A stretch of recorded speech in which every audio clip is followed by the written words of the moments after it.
Hey everyone, and welcome to this explainer. Tech jargon can be incredibly confusing, especially if you didn't grow up with a smartphone in your hand. But today, we're going to turn all that confusing tech talk into really simple, actionable steps. And we're going to do it using a concept we all know, securing your own home. So if you're looking to feel a whole lot safer online without getting bogged down in complicated terminology, well, you're exactly in the right place. Today, we are building your digital fortress so you can browse, bank, and just connect with absolute confidence. Let's get right into it.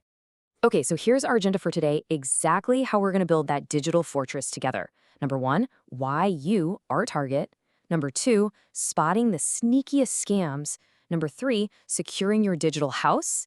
And finally, number four, emergency steps for safety. All right, let's dive into section one, why you are a target, the digital thieves. You see, to stop a digital thief, it really helps to understand exactly how they think. Now, take a look at this number, $40 billion. That's billion with a B. That is the staggering amount older adults lose every single year to cyber attacks. And honestly, it establishes exactly why you are such a prime target. Cyber criminals, well, they know you've got established credit, savings, retirement accounts, the whole shebang. They're looking for a high-value payout, and unfortunately, they really don't discriminate. Now, if you ever do get tricked, I need you to hear this loud and clear. Falling for a scam does not make you foolish. It really doesn't. Scammers are highly, highly sophisticated. When those massive corporate data breaches happen, your personal information ends up floating around on the dark web. Scammers just buy it up and they use it to execute targeted attacks. They might call you up and already know your name, your address, literally even where you bank, all to build this false sense of trust. So, falling for these tricks, it doesn't mean you were foolish. It means you were targeted by a total professional. Moving right along to section two, spotting the sneakiest scams, strangers at the door. Let's talk about how to spot these bad actors before they even step foot inside your digital life. So the big question is, how do you actually spot a digital con artist before it's too late? Because, once they actually have your information or access to your computer, the cleanup is incredibly tough. Well, the secret is learning to recognize their specific patterns. You've got to keep an eye out for these massive red flags. Scammers absolutely love to use unexpected, super scary warning pop-ups on your screen just to induce panic. Or they might hit you with urgent demands for untraceable payments like gift cards or cryptocurrency. Listen, a legitimate company is never, ever going to ask you to pay a bill with a Target gift card.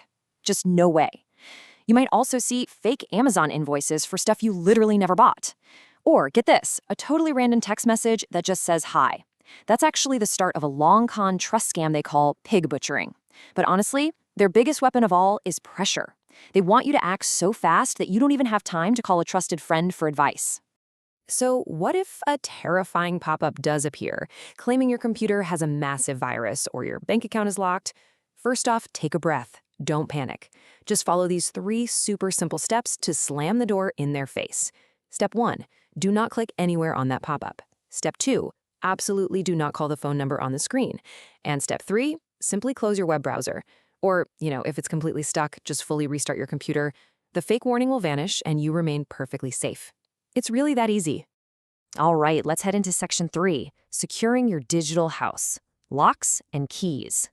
We're going to see how building your digital fortress is exactly like securing your physical home. Time to upgrade those locks. Think about it this way. Reusing a password is like using the exact same key for your front door, your car, and your safe. If a thief gets their hands on that one single key, they've got access to everything. Hackers actually use this tactic called credential stuffing. They basically take a password that got exposed in some minor website breach, and then they try it on your main bank accounts.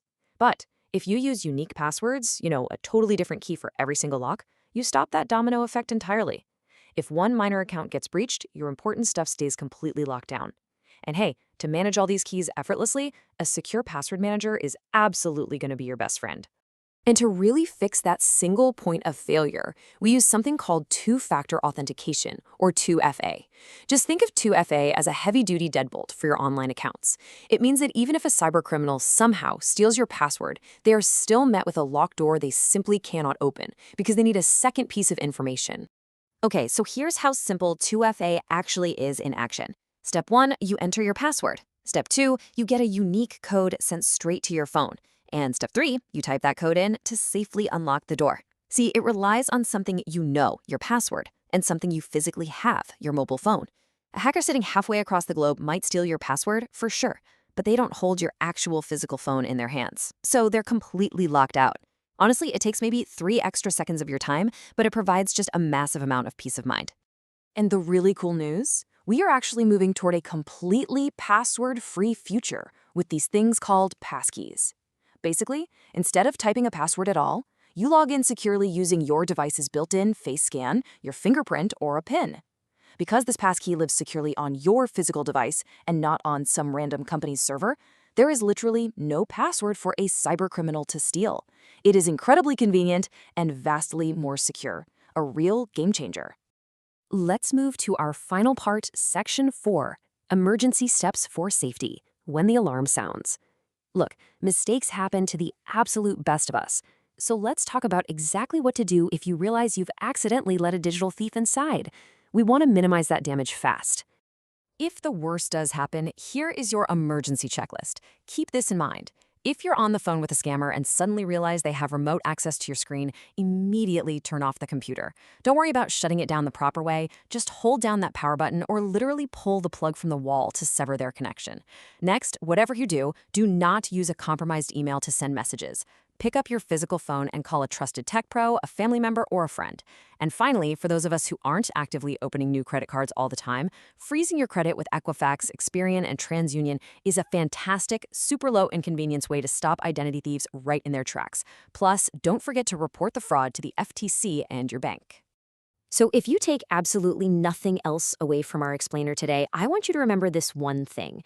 Treat your digital life with the exact same caution and common sense as your physical home.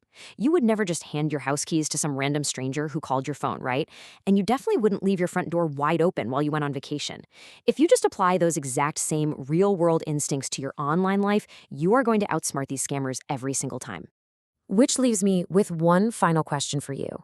Now that you have the complete blueprint to your digital fortress, are you ready to install those digital deadbolts and lock the cybercriminals out for good? I highly recommend taking just 1 hour this week to set up unique passwords, turn on that two-factor authentication, and really review the red flags we went over today. Empower yourself with this knowledge, and you get to enjoy the safety of your beautifully secured digital home. Thanks so much for learning with us today.